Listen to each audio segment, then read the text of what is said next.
Livre de la Genèse, chapitre 38. En ce temps-là, Juda s'éloigna de ses frères et se retira vers un homme d'Adulam nommé Hira. Là, Juda vit la fille d'un Cananéen nommé Shua. Il la prit pour femme et alla vers elle.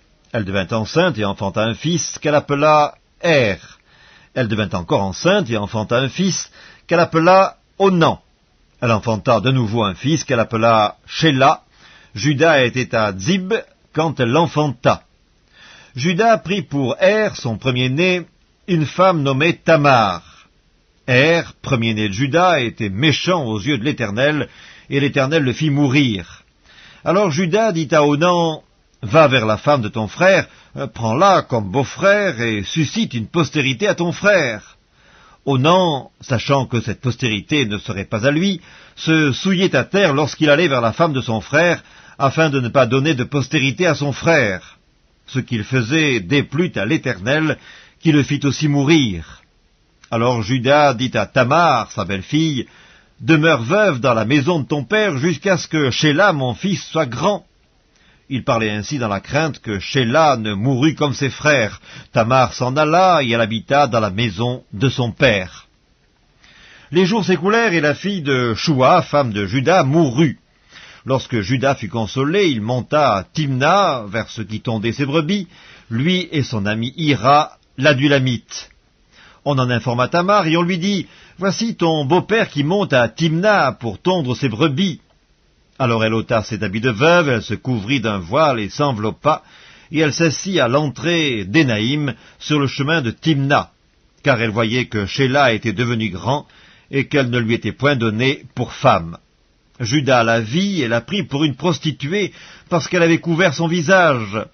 Il l'aborda sur le chemin et lui dit, « Laisse-moi aller vers toi. » Car il ne connut pas que c'était sa belle-fille.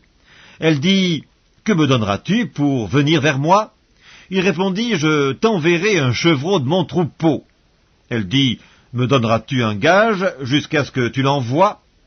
Il répondit, « Quel gage te donnerai-je » Elle lui dit, « Ton cachet, ton cordon et le bâton que tu as à la main. » Il les lui donna. Puis elle alla vers elle, et elle devint enceinte de lui. Elle se leva et elle s'en alla, elle ôta son voile, et elle remit ses habits de veuve. Juda envoya le chevreau par son ami l'Adulamite pour retirer le gage des mains de la femme, mais il ne la trouva point. Il interrogea les gens du lieu en disant, « Où est donc cette prostituée qui se tenait à Énaïm sur le chemin ?» Ils répondirent, « Il n'y a point eu ici de prostituée. » Il retourna auprès de Juda et dit, « Je ne l'ai pas trouvée, et même les gens du lieu ont dit, « Il n'y a point eu ici de prostituée. » Juda dit, « Qu'elle garde donc ce qu'elle a, ne nous exposons pas au mépris. Voici, j'ai envoyé ce chevreau, et tu ne l'as pas trouvé. » Environ 3 mois après, on vint dire à Juda, « Tamar, ta belle-fille, s'est prostituée, et même la voilà enceinte à la suite de sa prostitution. » Et Juda dit, « Faites-la sortir et qu'elle soit brûlée. » Comme on l'amenait dehors, elle fit dire à son beau-père, « C'est de l'homme à qui ces choses appartiennent que je suis enceinte.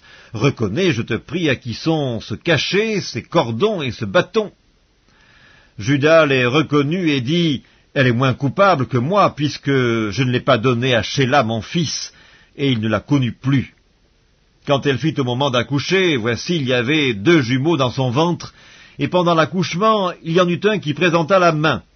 La sage-femme la prit et y attacha un fil cramoisi en disant, « Celui-ci sort le premier. » Mais il retira la main et son frère sortit. Alors la sage-femme dit, « Quelle brèche tu as faite ?» Et elle lui donna le nom de Péretz.